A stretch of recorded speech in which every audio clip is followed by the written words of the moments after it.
Itu untuk omset 4,8 M per tahun dikenakan PPh 0,5%. Ada lagi untuk omset yang 500 juta. Oh ya. Nah, 500 juta itu tidak dikenakan pajak. 0% begitu ya? Artinya 500 juta ini siapa? Kan itu pertanyaannya.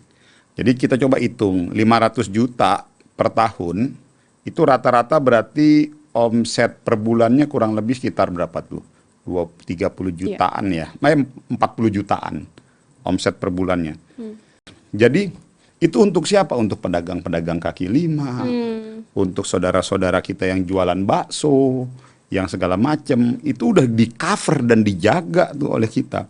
Jadi kalau ada narasi yang berkembang bahwa pemerintah memungut pajak kepada usaha super mikro dan lain sebagainya, pedagang kaki lima, itu harus saya tegaskan bahwa itu hoax. Stand by. On the record. Halo Sobat Atara, ketemu lagi di podcast Atara on the record bersama saya Swati. Kali ini kita ngobrolin yang penting-penting karena ini terkait dengan tulang punggung perekonomian nasional, yaitu usaha mikro, kecil, dan menengah tentu saja ya. Dan supaya kita ngobrolnya mendalam, kita akan ngobrol langsung bersama dengan Menteri UMKM RI, Bang Maman Abdurrahman. Apa kabar Bang Maman? Baik Mbak, Alhamdulillah. Sehat selalu dan tetap semangat. Tetap semangat pastinya. Di tengah tentunya upaya untuk membuat UMKM terus tumbuh dan naik kelas pasti ya Bang ya. Bang Menteri, bicara soal UMKM, ini kita langsung aja ya membahas satu kebijakan mungkin yang jadi angin segar juga buat UMKM di seluruh negeri. Ini kan baru saja ada kebijakan perpanjangan PPh final 0,5% gitu ya bagi UMKM. Dan kalau Bang Menteri atau dari pemerintah sendiri melihatnya sebetulnya ini memang menjadi peluang ya bagi UMKM untuk bisa terus tumbuh gitu, bisa terus mengembangkan usahanya dari UMKM, mungkin nanti bisa naik kelas lagi ya. Seperti apa Bang? Gini, ini kan saya sekaligus mau menyampaikan dan meluruskan ya. Kalau ingat-ingat kan kemarin tuh 1 bulan yang kemarin kan sempat heboh rame gitu ya di media, bahwa seakan-akan pemerintah itu melulu hanya hobinya melulu naikin pajak gitu. Kan begitu kan, kesannya kan begitu. Yang rame memang seperti itu ya. Kan, itu narasi yang terbangun lah di publik. Nah, sejujurnya saya dari sebelum muncul kebijakan ini juga kita udah mau kasih tahu tuh, udah kita kasih message tuh dari udah keputusannya juga sudah ada bahwa ya kita juga tidak hanya sekedar bicara melulu pada konteks naikin pajak. Karena dalam hal kebijakan yang tadi Mbak tanyain itu bahwa pajak untuk UMKM itu yang omset penghasilannya 1 tahun 4,8 M itu pajak PPh finalnya 0,5%. Betul. Ya.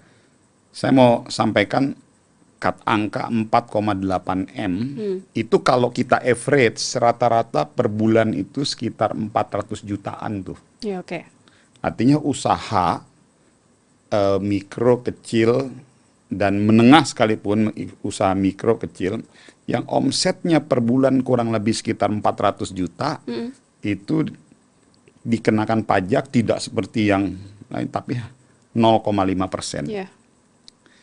Kenapa waktu hal ini didorong, diperpanjang, dan sekarang diperpanjang tuh sampai 2029? Iya, biasanya perpanjangannya per 1 tahun gitu ya. Enggak, sebetulnya begini, sebetulnya seharusnya sudah habis. Iya, 2025 ya. Jadi pemerintah kasih affirmative action, kasih insentif dulu dengan pajak 0,5%, dengan harapan kalau sudah lewat omsetnya dari 4,8 M, mereka bisa tumbuh. Kan gitu, itu kan sebetulnya tujuannya seperti itu gitu. Ada lagi untuk omset yang 500 juta. Nah 500 juta itu tidak dikenakan pajak. 0% begitu ya. Artinya 500 juta ini siapa? Kan itu pertanyaannya. Jadi kita coba hitung 500 juta per tahun itu rata-rata berarti omset per bulannya kurang lebih sekitar berapa tuh? 30 jutaan ya. 40 jutaan omset per bulannya.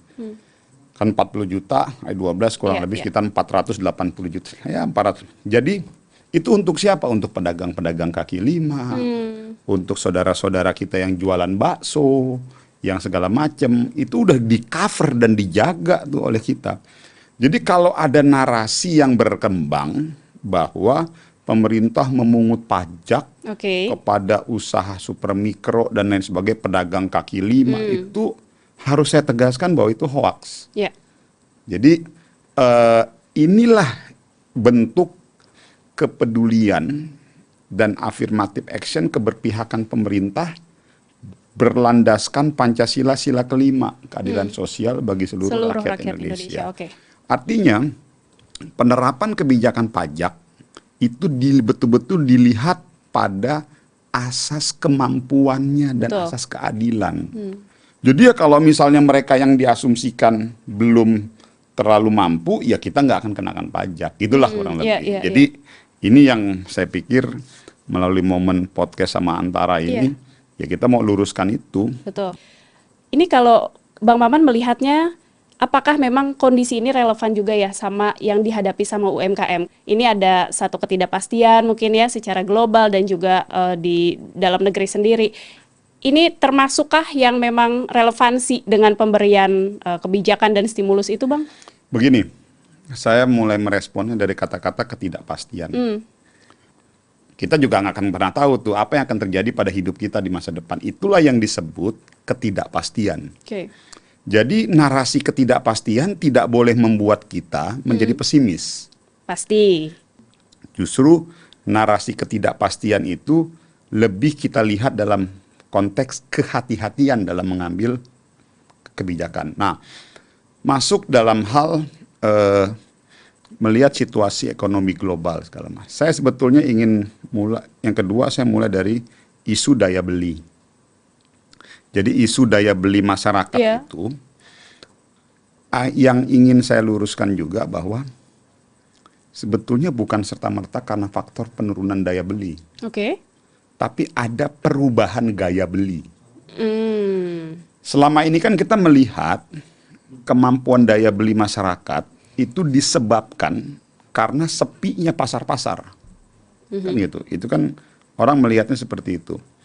Sebetulnya sepinya pasar-pasar itu bukan karena daya beli masyarakat menurun, tetapi karena ada perubahan gaya beli. Yang tadinya masyarakat itu belanja apapun datang ke pasar, datang ke warung, datang ke mall. Sekarang masyarakat itu cukup online. Ada shifting kebiasaan di situ. Ada pergeseran behavior masyarakat. Itu satu. Lalu yang kedua, kebetulan ini memang data dari PPATK. Jadi tahun lalu ada peredaran uang di judi online yang cukup tinggi. Kurang lebih angkanya 900 triliun dalam 1 tahun. Bayangkan itu 900 triliun dalam 1 tahun, uang itu yang seharusnya beredar ke pasar, dibelanjakan untuk kebutuhan sehari-hari, untuk kebutuhan memenuhi kehidupannya, tetapi dipakai untuk judi online. Nah, tahun ini berdasarkan data PPATK sampai ini udah menurun tuh. Yang waktu itu 900 triliun, sekarang berdasarkan data PPATK sudah turun ke 300 triliun. Artinya berarti upaya penegakan hukum, upaya pemblokiran segala macam memiliki impact positif tuh kepada penurunan judi online. Nah, yang ini yang saya bilang, Mbak. Jadi penurunan daya beli ini tidak serta-merta karena permasalahan situasi ekonomi di Indonesia. Tapi juga disebabkan karena tadi peredaran uang di judi online yang cukup signifikan. Nah, pemerintah mengeluarkanlah beberapa paket-paket stimulus ekonomi. Khususnya di UMKM yang tadi, satu itu. Yang kedua, dana 200 triliun. 200 triliun. Nah, contoh nih misalnya, yang alokasi dana 200 triliun kan kurang lebih begini sebetulnya. Uang ini uang negara yang disimpan di Bank Indonesia. Iya, betul. Terparkir begitu saja mengendap dan pemerintah negara dapat bunga aja dari situ. Nah, sama pemerintah dilakukan pemindahan, ditaruhlah di bank-bank himbara kita dengan harapan uang itu berangkat melalui memaksa para banker-banker kita untuk menghasilkan kreativitas buat proyek A, proyek B, proyek C, proyek D. Misalnya proyek A untuk di usaha besar misalnya gitu ya. Yang tadinya proyeknya terbangun, setelah berjalan, akhirnya kan ada penyerapan tenaga kerja tuh. Yeah. Gitu. Nah, ini yang sedang didorong oleh pemerintah dengan prinsip bahwa uang harus beredar dan turun ke bawah. Harus ada uang yang turun ke bawah. Secara prinsip gitu dulu.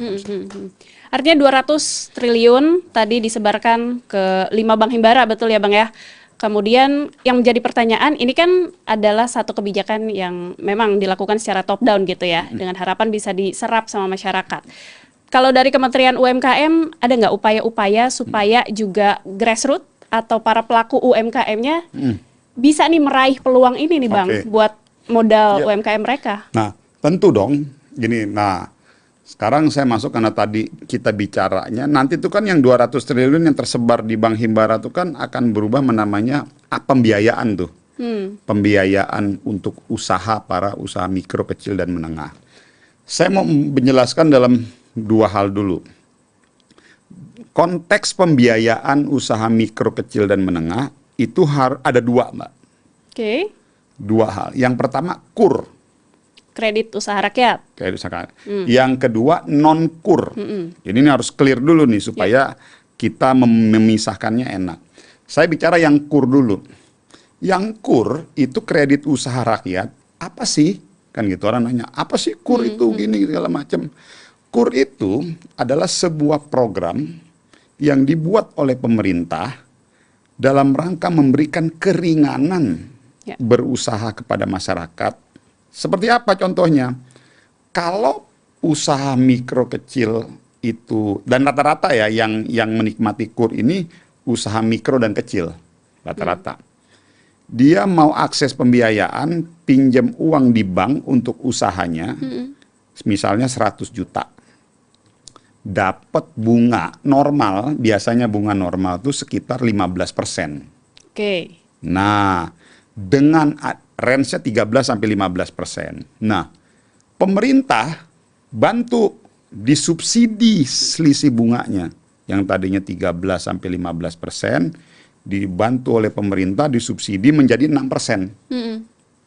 Berarti kan ada selisih itu kurang lebih sekitar 9-10%, itu yang disubsidi oleh pemerintah. Ya. Jadi akhirnya teman-teman usaha mikro yang mau berusaha, yang tadinya kalau normal dia dapat bunga gede, dia bisa dapat bunga murah, kurang lebih 6% itu. Nah, berapa total alokasinya dalam 1 tahun? 300 triliun. Jadi kita buat program KUR itu alokasi anggarannya itu 300 triliun digelontorin ke UMKM dengan bunga hanya 6%. Okay. Nah, angka selisihnya itu disebut subsidi KUR. Itulah per tahun kurang lebih sekitar 37 triliun. Jadi pemerintah subsidi kurang lebih 37 triliun tuh di situ. Namun selama ini, ya kurang lebih saya datanya 4 tahun, 5 tahun terakhir, dari alokasi dana KUR itu dialokasikan, itu dibagi dua tuh, 50% ke sektor produksi, 50% ke konsumtif. Nah, kebijakan kita sekarang, kita dorong 60% harus ke sektor produksi. 40% ke konsumtif. Kenapa? Karena gini, kalau didorong ke sektor produksi, penyerapan tenaga kerja lebih besar. Yeah. Multiplier efeknya lebih gede dibandingkan yang ke konsumtif. Nah, ini alhamdulillah target kita tahun ini berhasil 60%. Nah, yang kedua, selain yang KUR baru yang non-KUR. Nah, non-KUR ini bunga normal aja. Ini bisnis normal, bunga normal. Nah, yang 200 triliun yang digelontorin, itulah nanti masuk ke dalam paket yang non-KUR. Jadi itu yang silakan B2B ya. Jadi misalnya ada usaha mikro, kecil, dan menengah. Dia mau mengajukan itu karena uangnya liquid di bank-bank himbara kita. Bank himbara pasti akan melakukan kreativitas untuk bekerja sama dengan seluruh UMKM yang memang dia punya proyek-proyek usaha bisnis yang bagus-bagus, bank akan suntik dana di situ. 200 triliun tidak hanya untuk UMKM loh. Ya. Tapi ini untuk usaha besar Betul. juga. Artinya ini mekanisme bisnis to bisnis aja antara bank dengan pihak usaha kecil, usaha mikro, kecil, menengah, dan besar.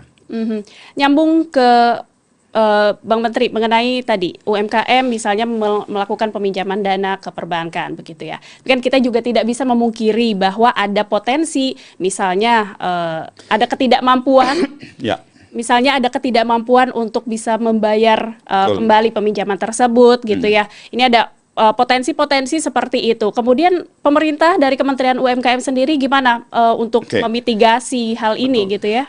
Nah ini Mbak, ini memang menjadi dilema jujur aja. Sering ada beberapa komplain ke saya dari teman-teman usaha mikro dan kecil. Wah, kita susah banget mengakses KUR, kita susah banget dapat pinjaman pemodal, pembiayaan segala macam. Saya ingin sampaikan bahwa mungkin ada yang benar, memang dia susah, tapi ada juga kenapa akhirnya pengajuan pinjaman ke bank itu terkadang banyak yang tidak disetujui juga, karena mungkin karena melihat kapasitas si pengaju. Misalnya si A, kan kita harus lihat Mbak, pada saat kita kasih pinjaman ke seseorang, kan harus dilihat kapasitas personalnya, kemampuannya seperti apa. Jangan sampai nanti kita pinjamkan ke dia, lalu dia nggak bisa, jadi macet gitu ya, bisa ngebalikin atau macet. Karena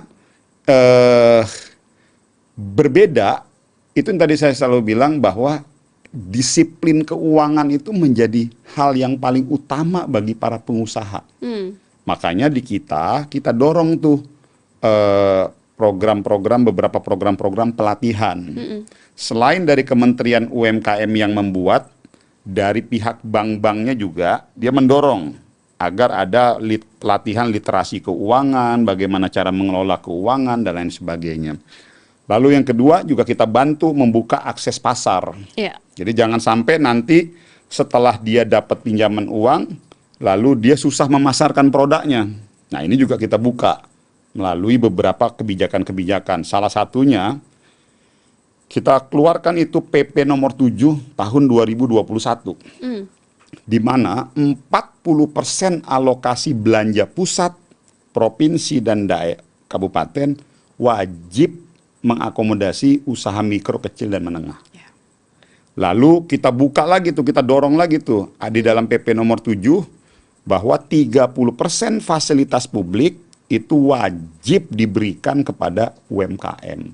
Makanya kalau Mbak lihat itu di stasiun kereta api, di rest area di tol, airport, terus terminal, itu kita dorong tuh harus mengakomodasi. Ya, ada lapak-lapak khusus UMKM ya, betul. Itu kan dalam rangka untuk menyiapkan tempat-tempat buat ya, mereka gitu. Nah, itu kurang lebih. Sejauh ini sampai 2025 Pak Menteri, jumlah UMKM kita 65 juta sekitar itu? Lebih tepatnya sebetulnya plus minus kurang lebih 57 juta. 57 juta UMKM sampai 2025 ini ya. Saya mau mengutip pernyataan Pak Menteri yang menyebutkan bahwa ini soal anak muda nih. 81% katanya berminat begitu untuk melakukan entrepreneurship yang juga terkait ya dengan usaha mikro, kecil, dan menengah pastinya gitu ya. Tapi Pak Menteri juga menyebutkan bahwa 8% diantaranya baru itu yang sudah mempunyai usaha betulan gitu ya. Pak Menteri ngelihat tantangannya apa sebetulnya? Kesulitannya di mana, Pak? Jadi gini, itu benar tuh. Jadi rata-rata anak muda lah Indonesia kalau ditanya, ini pertanyaan sederhana, lu pengen jadi pengusaha nggak? 80-an% jawab mau. Tapi setelah kita cek, kita survei lagi, ya dari itu semua paling cuma 8% yang akhirnya betul-betul punya usaha. Ada dua hal, Mbak. Yang pertama faktor non teknis, dengan faktor teknis. Faktor non teknisnya apa? Mentalitas. Ingat loh, memulai sesuatu menjadi pengusaha itu butuh kekuatan dan keberanian, karena dia akan shifting tuh dari zona nyaman bergeser ke zona tidak nyaman. Karena kan menjadi pengusaha itu kan berbeda dengan menjadi pekerja kan. Kalau kita kerja, ya kita kerja, kita dapat gaji rutin. Tapi kalau jadi pengusaha, kita nggak dapat gaji rutin tuh. Jatuhnya kita menciptakan lapangan pekerjaan. Itu faktor non teknis. Faktor teknisnya adalah tadi akses. Pertama, misalnya mungkin ketidakpahaman untuk membuat badan usaha. Kemana nih? Harus kemana nih? Kalau misal gue mau bikin PT, bikin CV, gimana caranya? Bikin SIUP, gimana caranya? Bikin TDP, gimana caranya? Bikin PKP, gimana caranya? Itu udah jadi, kita dihadapkan lagi bagaimana bikin sertifikasi produk. Misalnya sertifikasi halal, bikin sertifikasi izin BP POM, macam-macam tuh. Nah, inilah yang kita buat di Kementerian UMKM. Kita akan bangun sebuah sistem namanya Sapa UMKM. Di mana sistem inilah nanti yang akan menjadi tempatnya para pengusaha-pengusaha UMKM untuk mendapatkan informasi, mendapatkan insentif, mendapatkan fasilitas-fasilitas hal-hal yang dibutuhkan oleh mereka untuk mendukung tumbuh kembang bisnis dan usahanya. Bentuknya apa, Bang? Sebuah sistem, sebuah super apps yang memang nanti di situ mengintegrasikan antar institusi, misalnya Mbak gitu ya, nama masuk, login, daftar, terus ada mengisi beberapa data dan informasi usahanya apa bla bla bla bla bla bla gitu. Nanti sistem di dalam yang akan memverifikasi, oh ternyata Mbak ini masih kurang, misalnya butuh produknya harus ada sertifikasi halal gitu misalnya. Nanti sistem yang akan mendorong tuh, dikoneksikan misalnya, ternyata untuk ngurus sertifikasi halal butuh butuh modul syarat-syarat A, B, dan C. Ternyata nanti kita konekkan ke institusi BPJPH. Jadi nanti sistemnya itu akan terintegrasi. Terus misalnya butuh pembiayaan, nanti sistem ini akan mendorong akses pembiayaannya gitu. Butuh pelatihan tentang keuangan, nanti di situ ada fiturnya tuh Mbak. Tinggal diklik aja, buka, ini semua modul-modul pelatihan ada semua di situ. Artinya menyasar isu tadi mungkin ya, untuk akses, bisa diakses. Kemudahan, perlindungan, pemberdayaan, dan lain sebagainya. Tapi kalau masih bicara soal anak muda dan usaha entrepreneur, kemudian juga UMKM dan lain sebagainya, ini yang lagi naik daun, Bang Menteri, apa sih sebetulnya dan seberapa penting untuk UMKM yang digagas sama anak muda tentu saja secara khusus gitu punya diferensiasi produk-produk yang dia jual gitu ya? Memang begini, kalau misalnya ditanya diferensiasi, ya memang dalam situasi tantangan kekinian kita sekarang, media sosial, ini kan sekarang dunia ini kan sudah seperti, ini kan kayak world without boundary. Iya, betul. Dunia tanpa batas. Kita ada di sini, tapi kita bisa akses ke Amerika tuh. Badan kita ada di sini, tapi kita bisa akses ke Amerika. Badan kita ada di sini, bisa akses ke Rusia. Orang Rusia juga, walaupun orangnya di sana bisa akses ke kita. Ini punya challenging tantangan tersendiri bagi anak-anak muda kita, bagi pengusaha kita. Maka dari itu dituntut adanya kreativitas, dituntut mentalitas pengusaha-pengusaha yang resilient, kuat dan tangguh, tidak pantang menyerah. Nah, sebagai contoh Mbak, kalau misalnya, ini saya bukan berarti mengatakan bahwa mereka yang pekerja itu tidak jauh lebih baik kepada mereka yang pengusaha ya. Saya nggak mengatakan begitu. Karena sekarang juga sudah banyak orang bekerja tapi dia juga punya usaha sampingan gitu ya. Tetapi yang ingin saya bilang bahwa pada saat kita bicara pada konteks usaha, yang akan mendapatkan kemanfaatan itu bukan hanya si pengusahanya saja, tapi banyak orang yang juga terserap bekerja di situ. Contoh, saya pakai data yang KUR aja dulu. Mereka-mereka yang menikmati fasilitas program KUR. Per bulan September tanggal 12 kemarin, kita pakai data 12 September kemarin, itu yang mendapatkan alokasi dana KUR itu ada 3,4 juta. Oke. Seluruh Indonesia tuh. Dana KUR tuh. Dari 3,4 juta, itu ada kurang lebih 1,2 juta debitur baru. Jadi itu dia baru tuh, Ya. benar-benar baru tuh. Jadi dia belum pernah mengakses, belum pernah dapat, dia baru dapat 1,2 juta. Berarti 2,2 jutanya itu debitur yang lama yang dapat top up. Nah, saya bicara yang baru ini aja, dari bulan Januari sampai September. 1,2 juta berdasarkan studi dan riset itu di average menyerap tenaga kerja 2 sampai 3 orang. Oke.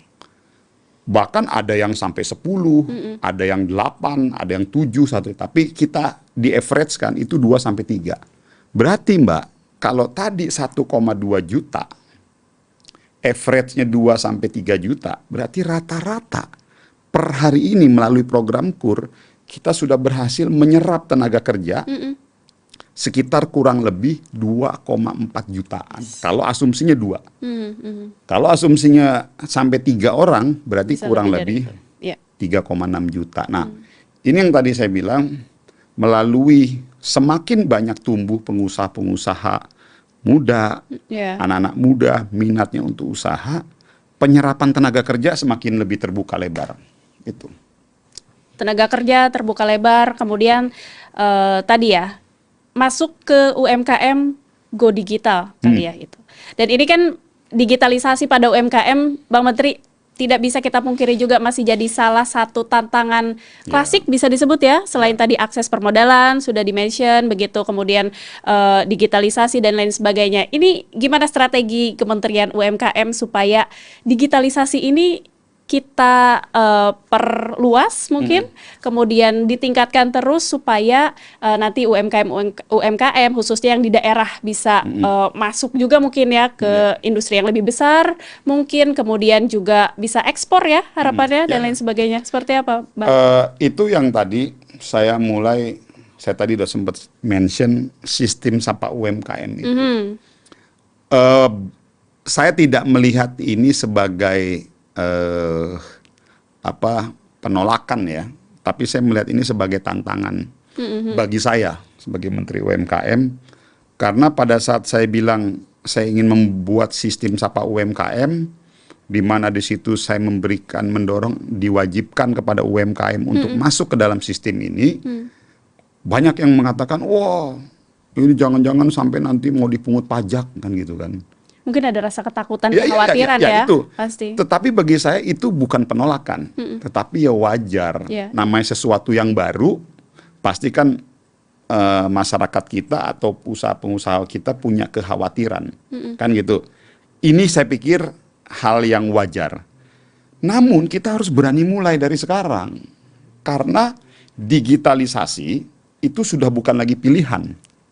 Keharusan. Digitalisasi adalah sebuah keniscayaan. Keniscayaan. Yang tidak bisa kita hindari. Dan kita harus masuk ke situ.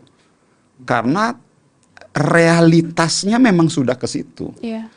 Oke. Artinya kalau kita mendengar penjelasan Mbak Menteri ya, bahwa tidak boleh ada pesimisme juga dalam kondisi ekonomi yang seperti apapun gitu ya. Artinya dan UMKM ini memang masih betul-betul menjadi tulang punggung perekonomian nasional kita ya, Bang Menteri. Apa indikatornya? PDB kita, pendapatan domestik bruto, itu kan ada 4 indikator. Konsumsi, government spending, investasi, lalu selisih antara ekspor dan impor. Itu 4 indikator. 60% kontribusi di PDB kita itu dari sektor UMKM. 60%, bayangkan. Itu dari sektor UMKM. Penyerapan tenaga kerja dari sektor UMKM itu di angka 95%. Penyerapan tenaga kerja. Artinya ini memang sudah betul-betul menjadi tulang punggung ekonomi. Namun memang tantangannya rata-rata pekerja yang bekerja di sektor UMKM masih dengan status sektor informal. Oh ya. Inilah yang lagi kita dorong. Kita mau tingkatkan terus, misalnya mereka belum mendapatkan BPJS. Kan salah satu ukurannya kan begitu tuh. Informal dan formal. Mereka belum mendapatkan perlindungan. Misalnya mereka lagi kerja, goreng-goreng-goreng, matanya kecipratan minyak goreng, akhirnya buta, Kecelakaan kerja ya. kecelakaan kerja. Nah ini kan harus dilindungi, nggak bisa kita abaikan begitu saja. Nah inilah yang lagi kita dorong terus. Makanya Kementerian UMKM bersama-sama dengan BPJS kita bekerja sama, kita dorong agar ini semakin naik supaya yang tadi status mereka dari informal bergeser ke formal. Mereka yang tadinya belum mendapatkan cover asuransi, mereka mendapatkan cover asuransi. Hal-hal ini yang lagi terus kita dorong. Pas lagi krisis ekonomi tahun 98, Covid kemarin, di saat usaha besar luluh lantak, semuanya minta bantuan pemerintah, UMKM enggak loh. Ya. UMKM berdiri tegak secara mandiri, dia menyelamatkan ekonomi tengah dan ke bawah. Jadi betapa resiliennya UMKM dan ketangguhan UMKM. Jadi saya pikir tidak muluk-muluk dan bukan juga sesuatu yang berlebih kalau menjadi prioritas pemerintahan di era Pak Prabowo ini fokus kepada pengamanan sektor UMKM. Perintah Pak Prabowo itu kepada kami itu pembantu-pembantu beliau amankan ekonomi kerakyatan, ekonomi masyarakat ke bawah. Salah satunya yaitu ya UMKM ini. Tentu saja, dan terakhir Bang Menteri, mungkin ini bisa jadi tempat juga untuk Bang Menteri menyampaikan pesan ya kepada para pelaku UMKM di seluruh Indonesia. Silakan. Ya, saya sih yang bisa saya sampaikan begini, bahwa tugas pemerintah itu menyiapkan regulasi, aturan yang pro dalam kepada UMKM dalam hal perlindungan, kemudahan, serta pemberdayaan. Kita siapkan itu. Ibarat jalan, sebuah hutan, pemerintah babat hutannya, kita buat jalannya. Tapi kembali lagi, semua kata kuncinya ada pada kedisiplinan, keseriusan, dan kemauan UMKM untuk besar dan tumbuh. Jadi saran saya kepada semua usaha mikro, optimalkan semua fasilitas yang didapatkan dari pemerintah, namun pada akhirnya kata kuncinya kembali lagi kepada kedisiplinan, keseriusan, dan rasa ingin kalian, rasa ingin teman-teman dan saudara-saudara kita pengusaha UMKM untuk besar dan tumbuh. Dan tentunya untuk mengangkat derajat keluarga kita di rumah. Jadi saya pikir itu. Oke. Bang Menteri, terima kasih banyak sharing-sharing dan ngobrolnya soal upaya atau kebijakan dari pemerintah ya untuk memajukan terus, menumbuhkan UMKM di Republik Indonesia ini. Dan pemirsa Antara, itulah ngobrol kita bersama Bang Menteri UMKM, Bang Maman Abdurrahman. Jangan lupa untuk menyimak podcast Antara di antaranews.com dan YouTube Antara TV Indonesia. Jangan lupa, kita akan ketemu lagi di podcast Antara episode selanjutnya. Sampai jumpa. Jumpa. Terima kasih banyak.